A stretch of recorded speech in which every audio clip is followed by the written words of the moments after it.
هنشوف النهارده فيديو جديد من فيديوهاتنا، وهنعمل وصفه جديده من وصفاتنا اللي هي الكباب الحل. وتعالوا معانا يلا نشوف الفيديو بالكامل.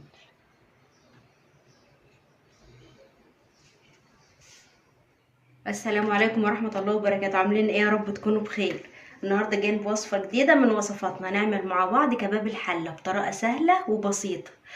معايا حسب الكميه اللي هتبقى معاك. انا معايا كيلو لحمه مقطعه مكعبات زي ما انتم شايفين اهو، ومعايا بقى بصل، كمية البصل ديت، ومعايا 3 طماطمات، ومعايا قرن فلفل حامي، وقرن عادي اللي انتوا عايزين. التوابل بقى انتوا عارفين ان انا بستعمل التوابل دي، بس بستعمل ملح، شطة، كمون، شوية فلفل اسود، حبهان واحدة بس، 2 لوري، حاطه حتة قرفة صغيرة مش كتير، وحط شوية زيت ذرة، مش بحب احط السمنة عليه.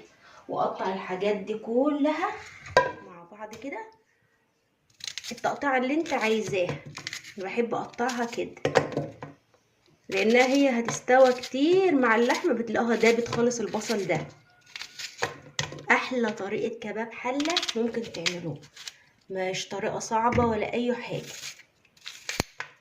اهو. لان احنا بنزهق بصراحه من اللحمه في شوربه، فلازم تجددي. كان عندي بصل ابيض وبصل احمر، طماطم بقى برضو، اي تقطع ده كله هيدوب، والتوابل عليها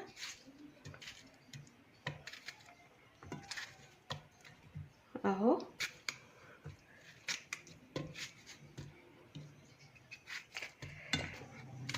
هخلص كله ونرجع مع بعض تاني. ورجعنا تاني، قطعت التقطيعه كلها اهو. مكعبات اللحمه بقى هحطها اهو.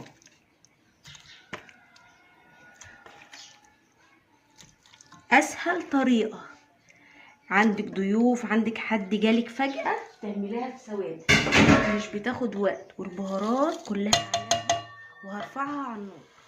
رفعتها على النار اهو، وبعلي عليها نار، شويه زيت ذره صغيرين، تتشوح الحاجات دي مع بعض. مش بحب احط السمنه البلدي، لان السمنه البلدي بتغير طعمها. اعملوها بالطريقه دي مش هتندموا.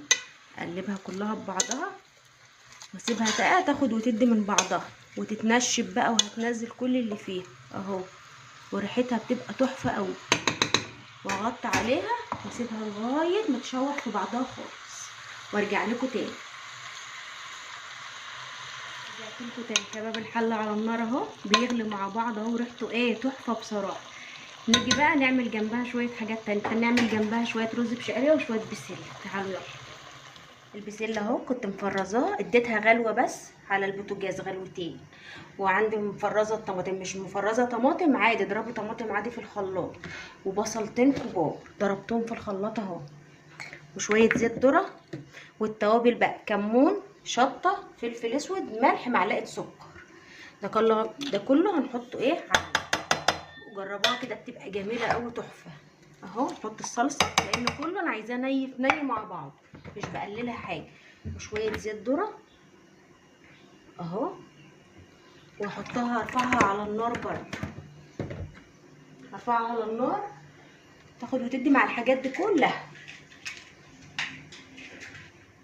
حطيت الطماطم والتوابل، واحط البصل اهو، واسيب ورفعتها على النار. هسيبها بقى لغايه ما تتسبك كلها ببعضها. احلى بسله ممكن تاكلوها وممكن تعملوها، جربوها قريب مش هتندموا. ورجعت لكم تاني. ده كباب الحله اهو زي ما انتم شايفين، شرب كله من بعضه تحفه بصراحه. جربوه بالطريقه دي، يعتبر كده استوى. هطفي عليها اهو. والرز خلص اهو، شويه رز بشعريه بالسمنه البلدي، حاجه تمام.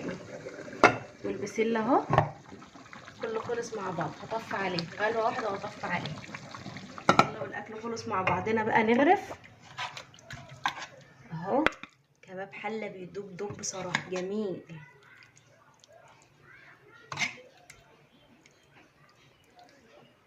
ايه رايكم؟ ورجعت لكم تاني، وانا غرفت اهو، وبالف هنا اللي هياكل حاجه. ويا رب يكون الفيديو عجبكم، واستنوني فيديو جديد من فيديوهات ايوه ماما. وما تنسونيش بدعوه حلوه من قلبكم، ولايك وشير عشان يوصل لكم كل جديد. ومع السلامه.